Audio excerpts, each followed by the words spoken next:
So you've downloaded your study guide. And as I said, this is going to have a lot of information for the test on it. Some people coming back in. So the way you use a study guide, we're not going to go through every little piece of the study guide today because that would take a lot of time. But the first thing you want to do is just look over everything. So you'd want to look at each image. If you look at an image and you don't know what it means, then that's something that you need to maybe go back and look at some of those vocabulary words, look at some of the assignments you've done around that. You can also look things up on Google, but be careful doing that because sometimes you're going to look something like atoms and molecules up and it's going to give you the college information. So you're going to get more information than you need to actually know about atoms and molecules. This image, just to kind of help you what it means, is that when we're talking about an element is made up of atoms. So inside of one single element, there are many, many atoms. That's why the atoms are smaller. So you can imagine there's a whole bunch of atoms making up the elements. And then you see this molecules. And then you'll think about like a Venn diagram that you have maybe done when you're comparing and contrasting something, and there's that overlap. So here there's some overlap. So a molecule is two elements or more that have combined together. Sometimes they're the same element. Something like oxygen is actually a molecule of O2, which is two oxygen elements together, and that makes that molecule. But then sometimes it's not just a single element. Sometimes it's like water, which is H2O, which is where we have one oxygen and two hydrogen. And then that comes over here and is actually a compound. So that's what this diagram means. So understanding the difference in an element and an atom and a molecule is what you really need to understand. So again, off right here. Here's a hint. Molecules, two or more atoms joined together. Element is a pure substance. Pure substance means it is the only thing in it. If it's an element of gold, there's only gold atoms that are making it up. There's not a compound or a molecule.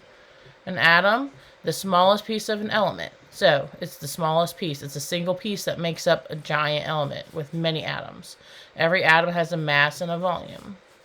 You need to know what protons, neutrons, and electrons are. So this is what you really need to focus on.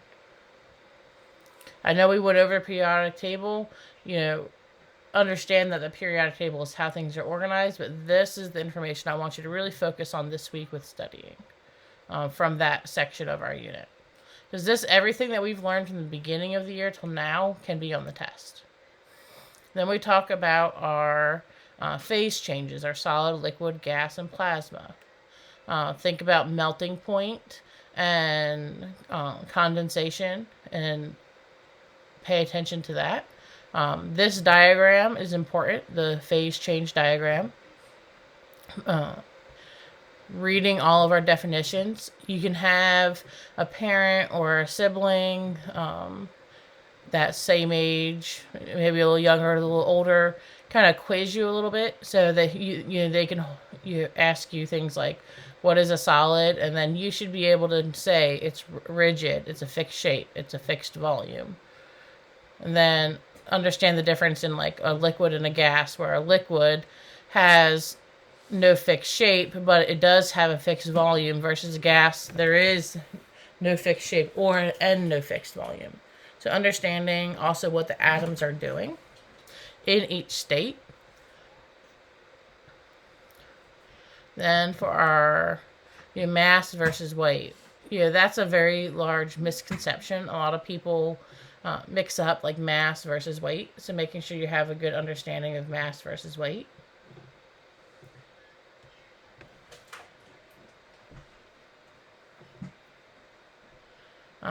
And then we have this initial level and final level. I'll tell you that there is a question very, very similar, not identical, but very, very similar to this on your test, where you have the initial volume, that means the starting volume, and then the final volume. and then you have to find the volume of the object that was placed. If you're not sure how to do this, all you do is look at what the initial volume is. For instance, this initial volume looks to be about 15, and the final volume is about 25. So we have our initial volume is 15, final volume is 25. So the volume of this cube, this object, would be 10. So you find the difference. We talked about density, and we're going to have a couple activities on density this week, as well as solubility. But density is things that are tight, like how dense something is how tightly packed together something is. High density and low density. Low density, something is light and it will float up. High density will sink. So if you see at the very bottom of here, you need to memorize that. High density is heavy. High density is heavy, it will sink. Low density is light and it will float. So going through this is what's going to help prepare you. So I'm trying to keep an eye on the time so I don't go too long. Again, definitions, making sure you understand. Anything with a question, you should be able, before our test on Friday, to be able to look at this question and answer it without looking at notes or needing to look anything up. Now, for you to answer it right now, yes, you can look things up. You can look back at your notes. But by Friday, if you saw this question with this image to the right, you should be able to answer it without any help. So then you'll notice on the study guide, there are questions on here. Some of these are the same, some of these are different, like in wording. None of them are identical, I don't believe, to what is on the test. But if you can answer these, then you should be okay. If there's one that you're stuck on and you're not sure if you have the right answer, you can email me. Then the bottom part, there's questions to think about.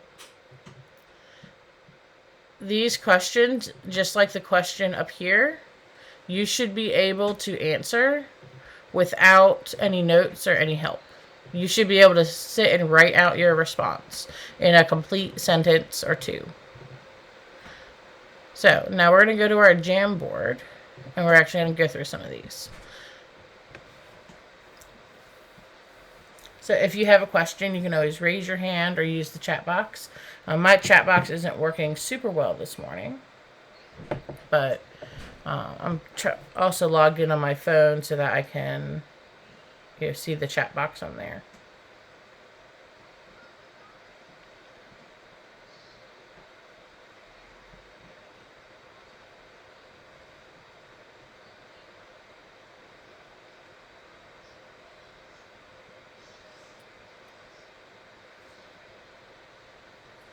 Alright, so there's two strategies I want to go over. These might be the same that you've learned before, they might be different. But the first one we're going to talk about is something called relax.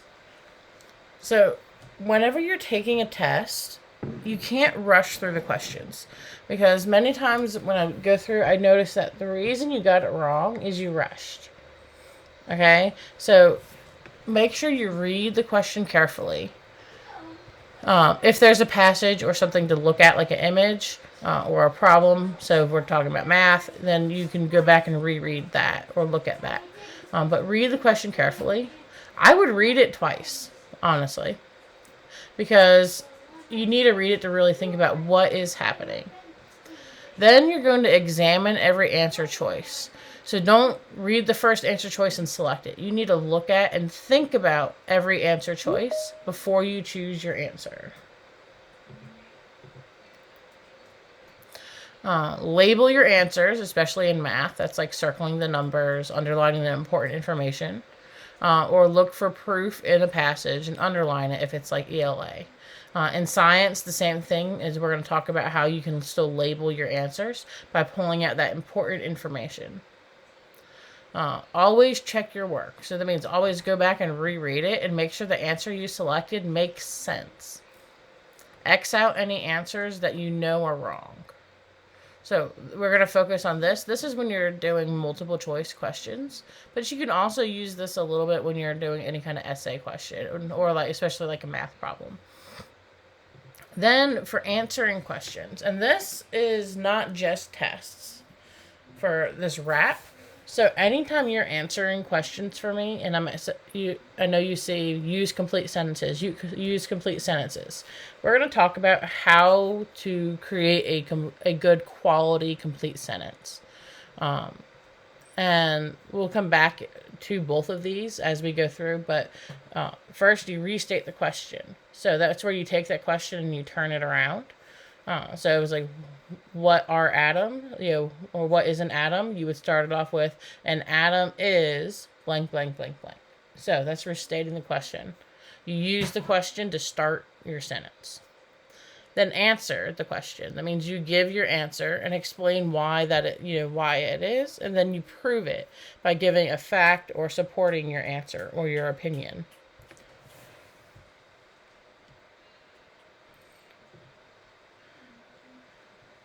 All right, so make sure that you can see my screen right now.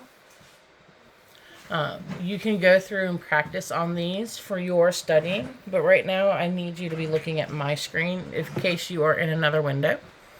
And we're going to talk about this relaxed test-taking strategy. I'm going to do one example, and then I'm going to have you all kind of share how you would do it on the next question. So, for the first one, read the question carefully. So, a student has a sample of an element, which describes a trait the sample must have in order to be considered an element. So, read it a second time. A student has a sample of an element, which describes a trait the sample must have in order to be considered an element. So, now we're going to examine every answer choice. A, the sample is a liquid at room temperature. B, the sample is made of only one type of atom.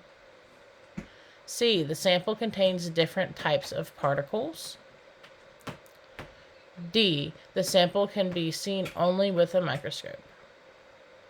So now we're going to label our answers and label our question. So, a student has a sample of an element. So I know we're talking about a sample and of an element. What do I know about elements? You guys, what do you know about elements? Which describes a trait. So I know we're talking about traits. So I might underline that word trait. So that means a trait that the sample must have. So this is must, not could, but must. So that means every single sample to be considered an element. Okay, again, what do we know about elements? Well, I know, because I studied my study guide, that elements are something called a pure substance. I know y'all can probably hear my daughter in the background. So looking back over here in our study guide, I know that an element is a pure substance. What do I mean by pure substance? Can someone, Nicole, I see your hand up. What do I mean by pure substance?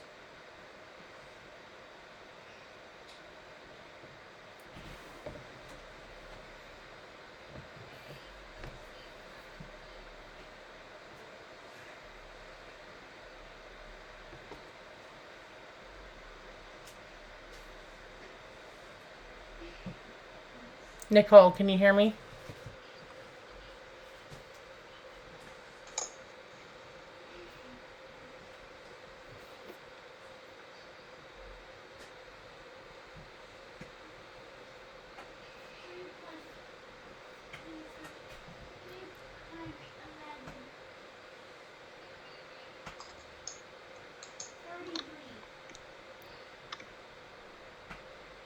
Did you want to answer this?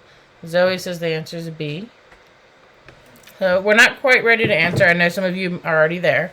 So we've labeled our question. Now I want us to look at each answer. The sample of a liquid The sample is a liquid at room temperature. Does that have anything to do with being a pure substance?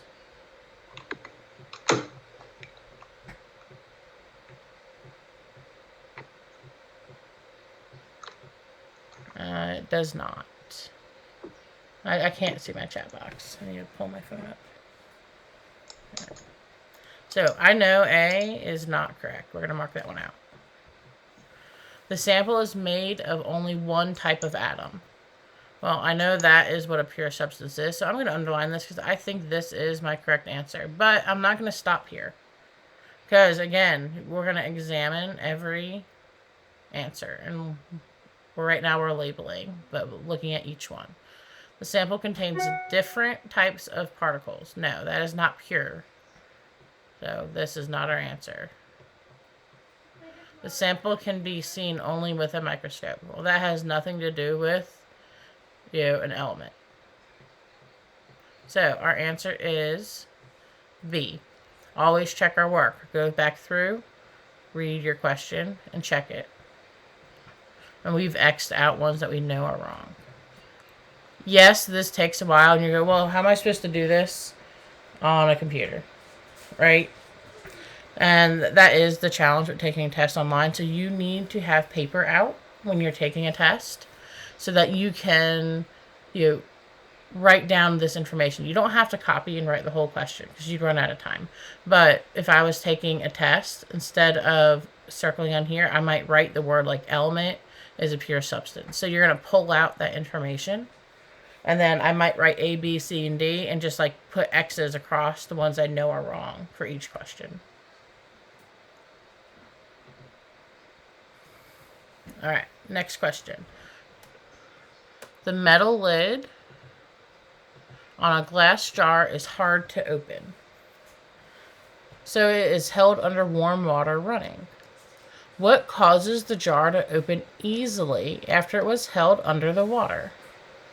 So we're going to use our test taking strategy for relax. Read the question carefully.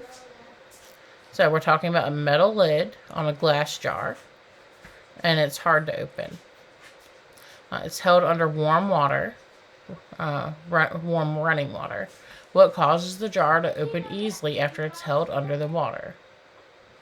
So examine every answer choice. The water increased the pressure under the lid. B, the jar shrunk with the warm water. C, the water acted as a lubricant between the glass and the metal. Or D, the metal lid expanded under warm water. So, I need to know, okay, what does this question need me to answer? Right now we're examining our answer choices. So, the first thing I'm going to do is I know we're talking about like metal, which is a type, like I can think it's an element.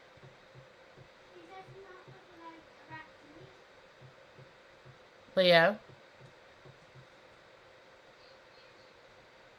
I see your hand up.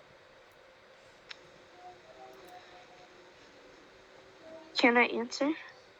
Hold off on that for 1 second.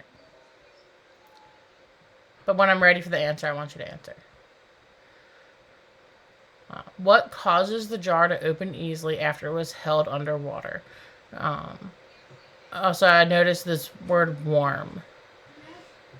When we're talking about temperature and we're talking about science, that's important. So, warm water, we're talking about what happens to an element when we add heat, when we add thermal energy or warm water. So, that warm is key. So why can we open the jar when it's held under that warm water? The water increased the pressure under the lid. I might go, that sounds like it could be true, but I'm not really sure. B, the jar shrunk with the warm water. What does heat do? Does it make things get larger or smaller? Anyone know? You can type it in the chat box or come off mute. Does heat make things get larger or smaller? Correct, Zoe. It makes them get larger. Remember that hot air balloon? As we add the heat, I'm going to draw my little hot air balloon. Little basket. If I was taking a test, I might even write down hot air balloon. That at heat equals expand. It gets larger.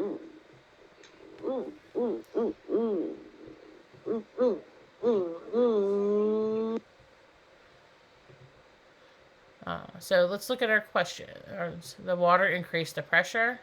That doesn't talk about expanding. The jar shrunk. Well, that's not expanding. Shrunk means it's wrong. C, the water acted as a lubricant. That's not true. It does not work as a lubricant. D, the metal lid expanded. So the heat made it expand under the warm water. So D is the answer for those that type D in the box. Oh, Leo, I'm sorry. I was going to let you answer. But I see you put it in the chat box too.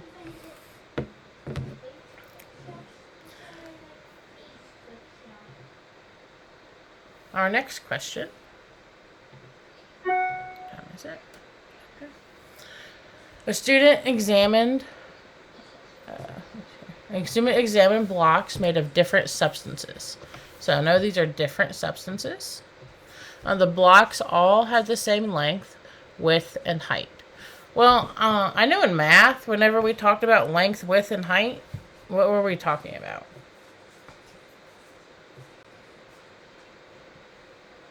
I mean, I know this is science class, but length, width, and height. I know that's important. So then we have plastic foam, aluminum, and lead. Which statement most likely describes the blocks? A, the blocks have the same hardness. B, the blocks have the same density. Hey, I know we talked about density at some point. That's a science word. I'm just going to underline it for now. C, the blocks have different masses. Oh, that's also a science word. I'm going to underline that. D, the blocks have different volumes. Oh, there's another science word. We didn't really talk about hardness. I'm going to exit that out. That's not the answer because we haven't even talked about that in science class, and I know I've done my work and paid attention. That's not it at all. So come back up here. We read our question. We looked at and kind of examined our answers. We kind of labeled them a little bit. Now, let's go through and think about it. So, student examined blocks made of different substances. So, here's that keyword different. That word different means down here, I have two that have this word different and two with the same. So, I'm going to mark out that because anything's not the same because these are different substances. The blocks all have the same length, width, and height. So, what do we think our answer is? Mahogany, is your hand up to answer? Leo? C. So, why do you think it's C?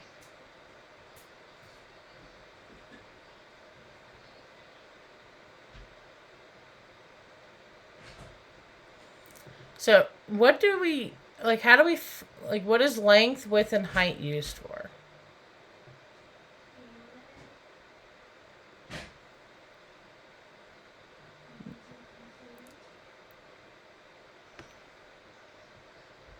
So, the answer is not C. What is length, width, and height used for? If, we did this in math. You've done this in math before. Define the area or define the volume of something.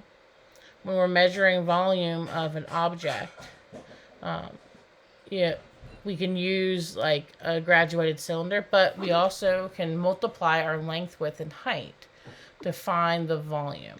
So our answer is not, this has nothing to do with masses. Yes, these do have different masses. So that is true, but that is not what the length, width, and height is saying. And that's why this can be a trick question. The blocks have different volumes because we have, actually, no, you're correct. They do have different masses. I take that back. I did not read my question carefully. The blocks all have the same. So they do have the same. So there's our volume. Y'all are right. C is the correct answer. I'm sorry, Leo, and everyone else that put C in the chat box. See? Even the teachers make mistakes. And that's why you always check your work. You go back, a student examined blocks made of different substances. The blocks all have the same length, width, and height. Length, width, and height equals volume. And if the volumes are the same, I know the blocks have different volumes is wrong. So we're going to mark that one out. So our answer is C. So this is why we need to use this relax, because even it's easy to make a mistake like I just did. And you jump to the wrong answer. Because I said, oh, length, width, and height. This has to do with volume. Volume's our answer. I was wrong. Because they have the same volume, different masses. C is the answer.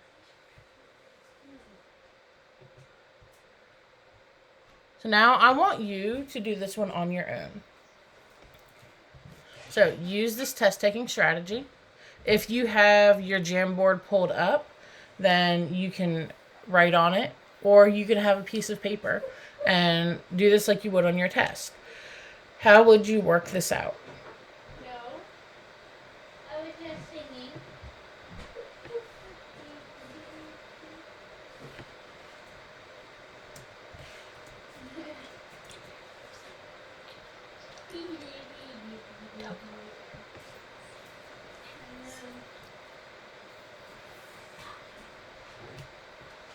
I want you to work this out on your own. When you think you have the correct answer, I want you to put it in the chat box. Be prepared to tell me why it is the correct answer, or how you, like, what did you eliminate by examining each answer choice.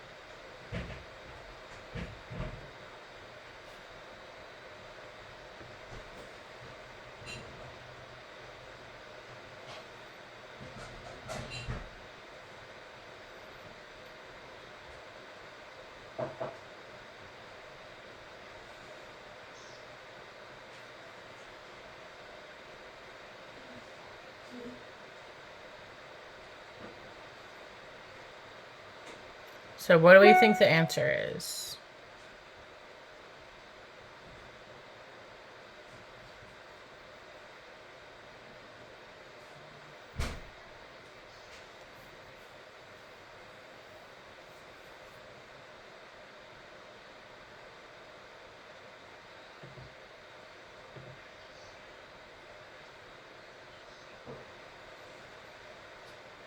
I want everyone to participate. What do you think the answer is?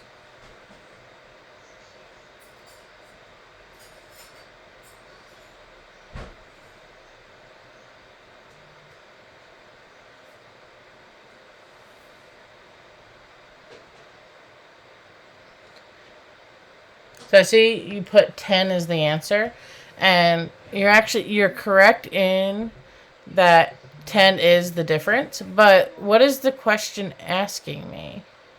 What is, by looking at the change in level of water, which property of the rock sample was the student most likely measuring?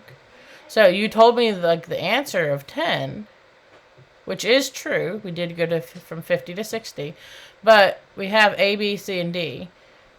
That's not one of our choices.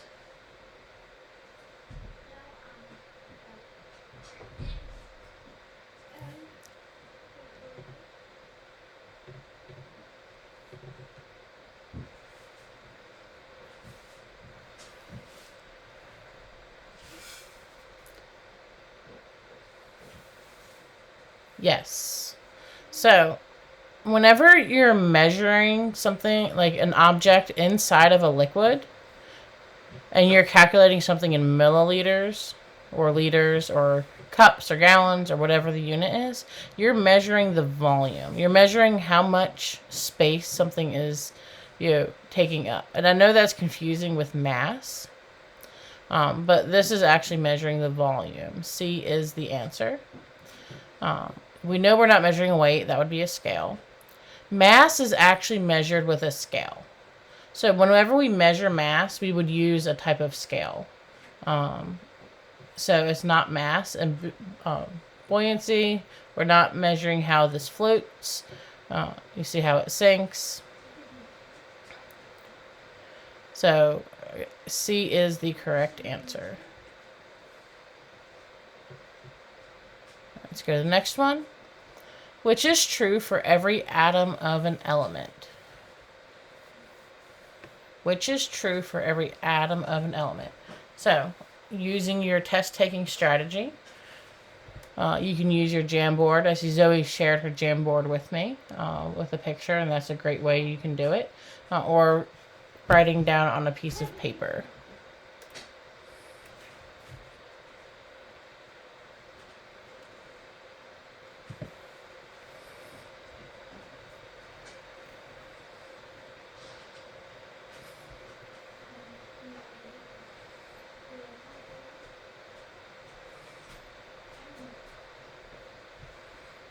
I see lots of C's coming in, so we're going to kind of go through and examine every answer choice. So A, it can be seen with a magnifying glass. So for every atom, we're talking about atoms, they could not be seen with a magnifying glass. In fact, they're even hard to see with a microscope. You have to have a super special type of microscope that there's only a few ever made that can actually see an atom. So it's not A. B, it's joined together with another atom. So what is true for every single atom. So yes, an atom can join with another atom, but not every atom does. So that is not true for every atom. It has mass and volume. Well, that sounds like it might be right, but I know I don't stop when I think I have the right answer. I look at everything. It is weightless. Is every atom weightless? No, because every single atom has a mass. Because I remember on the periodic table, it had something like nitrogen, and there's this number down here. That was its mass. So I'm going to go with C. C is the correct answer.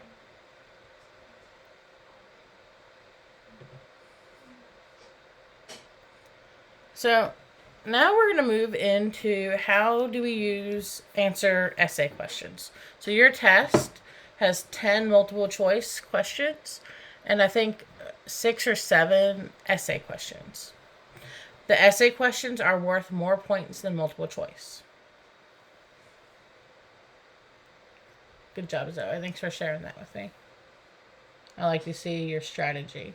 Now, as a reminder, when you are taking a multiple choice test on the computer, you're going to have paper out to kind of try to use this elimination process.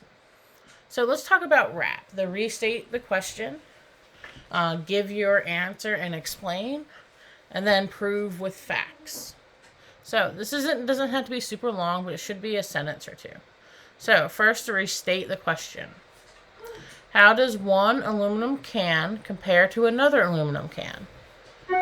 So on the test, you won't have this little part that says include atoms and elements in your explanation. But whenever you're being asked about an element, such as aluminum, and it's talking about like an aluminum can, or if it said nickel or iron, we're talking about elements, because you remember we're taking a science test. So to restate the question, all you do is you're going to take off the question part, the how does, so that you can get started. So, one aluminum can, let me make this right here. One aluminum can compares to another aluminum can. So I just took off how does and typed that whole thing. That's how you can start your question. So one aluminum can compares to another aluminum can by what? So what do we know about aluminum? Well, they're both the same, right? One aluminum can and another aluminum can, so I think about two cans. How would I compare them? Are they different or the same? Well, they're both made of aluminum. And I'm thinking about atoms. One aluminum can compares to another aluminum can. By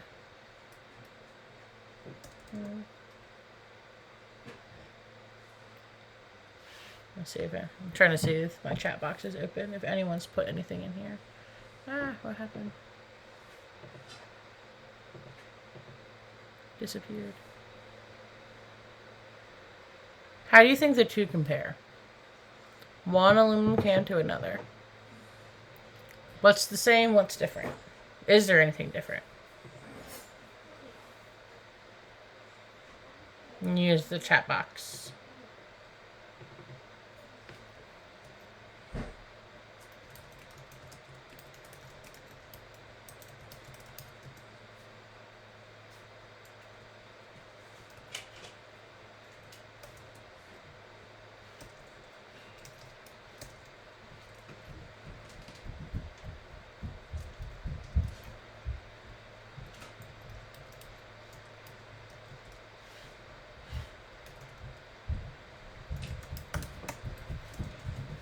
I know Miss Nishikawa wants me to talk about elements by examining the elements. One aluminum can compares to another aluminum can by examining the elements.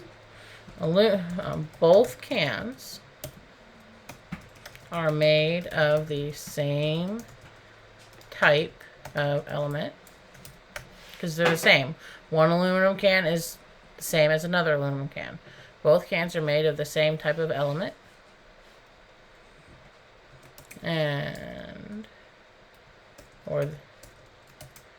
And atoms.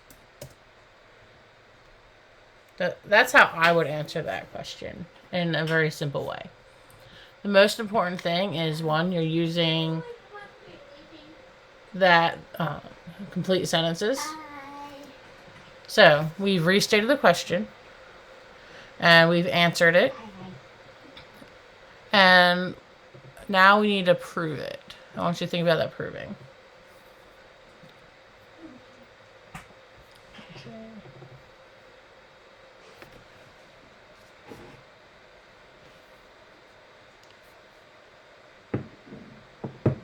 So they could have they would not have a different mass.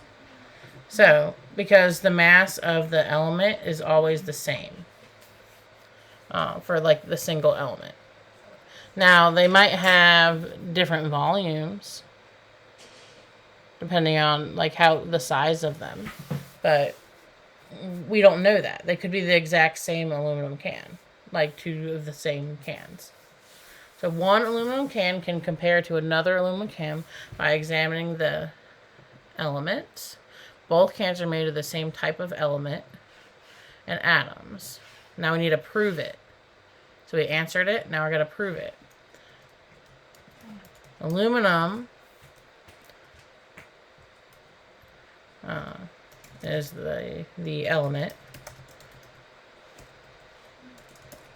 that makes up the cans. Therefore, the cans have the same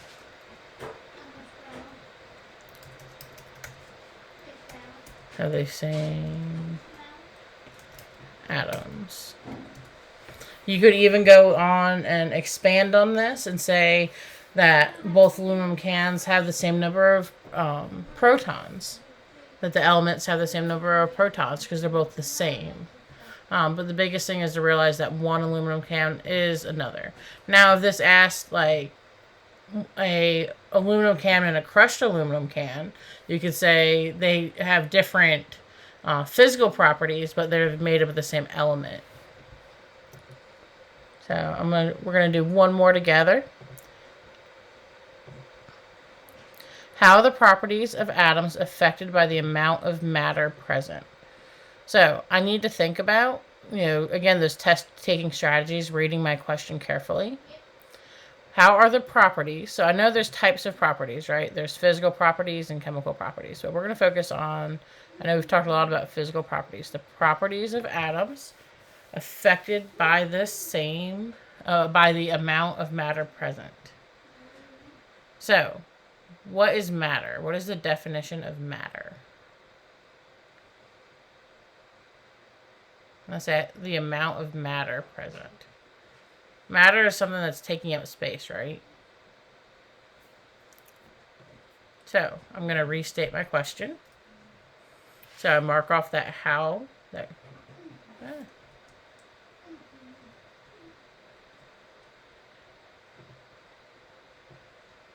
So, how are, I'm marking that off to restate my question.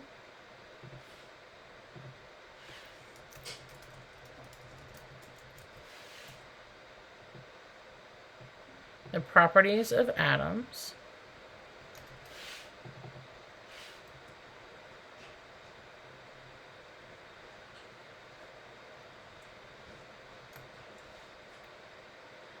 are affected by the amount of matter present. How? What do we think? Now, you guys can use your study guide right now and go back and look, because I know you haven't had a chance to study.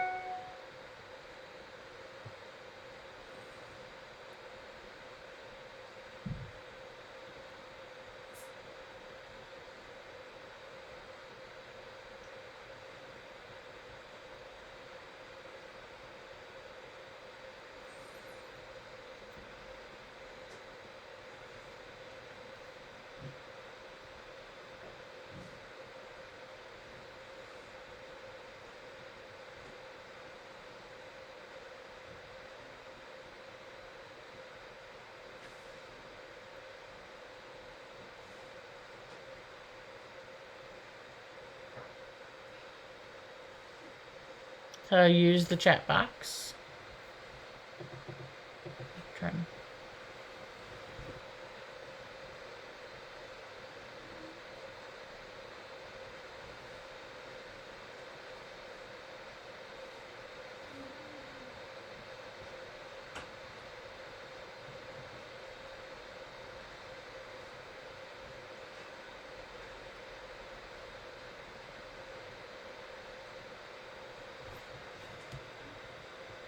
So you can go back and look at your study guide and see where we talk about matter. I don't think there's actually a lot on here about matter. I know matter has to do with mass and weight.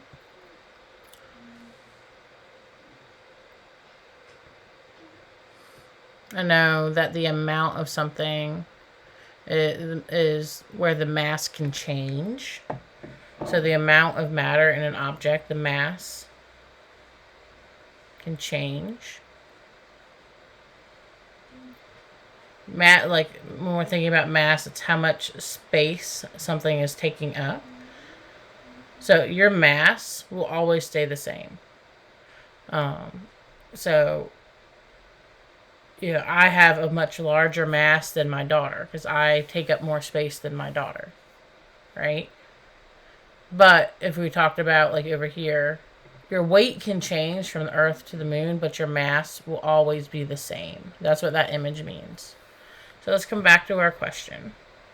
The properties of atoms are affected by the amount of matter present. So let's think about things that are affected by the amount of matter. So the properties of atoms are affected by the amount of matter present. When this word atoms, I want you to think about elements or, things that, any kind of element. It doesn't have to be just an atom. So they're affected by the matter present in their physical. So physical properties. So if we change the amount of matter present, so talking about like my daughter to me, we're made up of the mostly same type of atoms, but our mass changes. That's a physical property, such as mass, volume,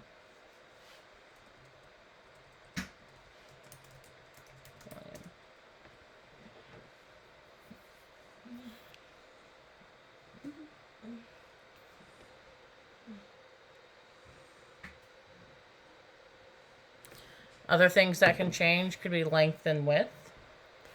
But just understanding this physical properties is really important for you to include, as well as mass and volume. So the amount of matter present changes mass and volume.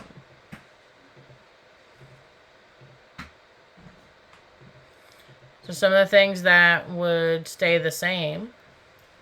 So I want to expand on this. So I said physical properties can change. The chemical properties, or you can also call them, you can also think about the, like, there are some that, like, the density stays the same.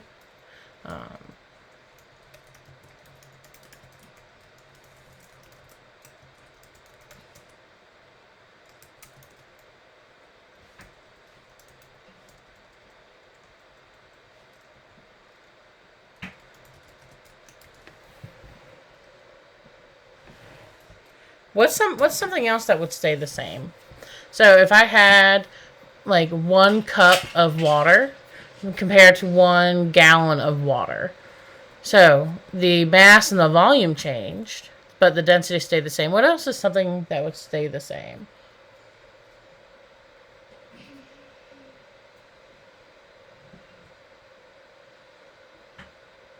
If I had 1 cup of water and the number of protons would stay the same. Other physical properties such as density stays the same. I might even say density, protons. I might also say melting point, boiling point. Because those things stay the same. Because if I have 1 cup of water and I have 1 gallon of water, they're going to melt and boil at the same temperature. They're going to have the same number of protons. They're going to have the same density. But their mass and volume will be different. What time is it? Alright, so we're going to finish up because you guys have, in about 10 minutes, about 8 minutes, you have Miss Brown. So there's 2 more questions on here. If you're not sure how to answer them, you can send me an email. But for the heat affecting motion, remember when you add heat, what does the motion of the atoms do? They speed up. Those are on your study guide. And how does energy, thermal energy of molecules result in the change of phase? So that's thinking about that. It's right here in your, this phase change diagram is what it's referring to. All right, you guys have a great day. I'm going to let you go so that you can get ready for Miss Brown. Get a drink, get a snack, whatever you need. And I have office hours 2 to 3 o'clock if you need me today. I will be grading outside of that. So from 2 to 3 o'clock, you can come get some help if you need it. And you can check your grades this evening. I'm hoping I'll get through all of our grading today. Hope you all have a great day, and I'll see you later.